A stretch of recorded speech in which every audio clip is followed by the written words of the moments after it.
తెలంగాణ తెచ్చుకుంది ఆంధ్ర వాళ్ళు వచ్చి రాజకీయం చేసుకోవడానికి కానీ రేవంత్ రెడ్డి మన కామెంట్ చేశారు. దాని మీద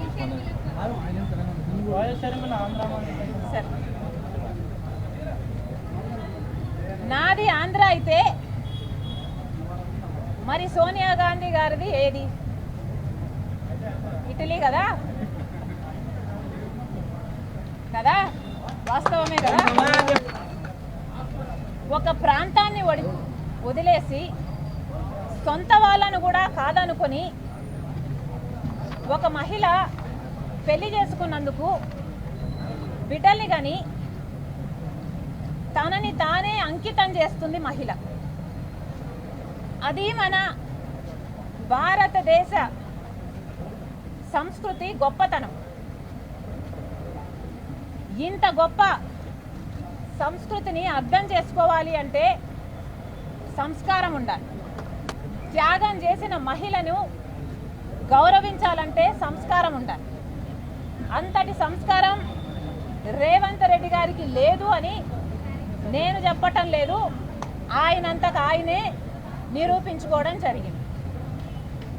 ఏమన్నాడు కేసీఆర్ ఏమన్నాడు రేవంత్ రెడ్డి గారు? నాకు చీరా సారా పెడతాడట, నేను చీరా సారా తీసుకోవాలట, కానీ ఇక్కడ రాజకీయాలు మాత్రం చేయొద్దంట. మరి ఆ లెక్కన రేవంత్ రెడ్డి గారు సోనియా గాంధీ గారికి కూడా చీరా సారా పెడుతున్నాము, మీరు ఇక్కడ రాజకీయాలు చేయకండి అని చెప్పే దమ్ము ఉండాలి కదా. ఉందా రేవంత్ రెడ్డికి ఆ దమ్ము? ఉందా రేవంత్ రెడ్డికి ఆ దమ్ము? ముమ్మాటికి రేవంత్ రెడ్డి గారు ఈరోజు ఇన్సెక్యూర్గా ఫీల్ అవుతున్నారు. తనకు ఇన్సెక్యూరిటీ ఉంది అని చెప్పకనే చెప్తున్నాడు రేవంత్ రెడ్డి గారు. కేవలం నా వల్ల తన ఉనికి ఎక్కడ పోతుందో అని తన ఉనికిని కాపాడుకోవడం కోసం మాత్రమే మాట్లాడుతున్న మాటలు. ఈరోజు వాస్తవానికి తెలంగాణ అన్న పదం ఉన్న ఏకైక పార్టీ వైఎస్ఆర్ తెలంగాణ పార్టీ.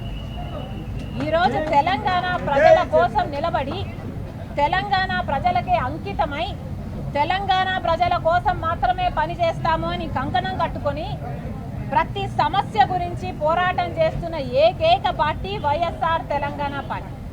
ఈరోజు జై తెలంగాణ అన్న దమ్మున్న ఏకైక పార్టీ అధ్యక్షురాలు వైఎస్ఆర్ తెలంగాణ. జై తెలంగాణ ఏ వేదిక మీద అనే దమ్ము అటు కేసీఆర్ కానీ, అటు సోనియా గాంధీ గారికి కానీ, అటు మోడీ గారికి కానీ ఈరోజు లేదు. ఎందుకంటే వీళ్ళంతా జాతీయ పార్టీలు కాబట్టి. ఈరోజు తెలంగాణ ప్రజల కోసం నిలబడిన ఏకైక పార్టీ వైఎస్ఆర్ తెలంగాణ పార్టీ. నా గురించి మాట్లాడక ముందు సోనియా గాంధీ గారి గురించి ఎక్కడి నుంచి వచ్చారో, కేటీఆర్ గారి భార్య ఎక్కడి నుంచి వచ్చారో ముందు అడగాలి. రేవంత్ రెడ్డి అల్లుడు కూడా ఆంధ్రాయట. రేవంత్ రెడ్డి అల్లుడు కూడా రేవంత్ రెడ్డి గారి అల్లుడు గారు కూడా ఆంధ్రాయట. మరి రేవంత్ రెడ్డి గారు ముందు అక్కడ తెచ్చుకోవాలి.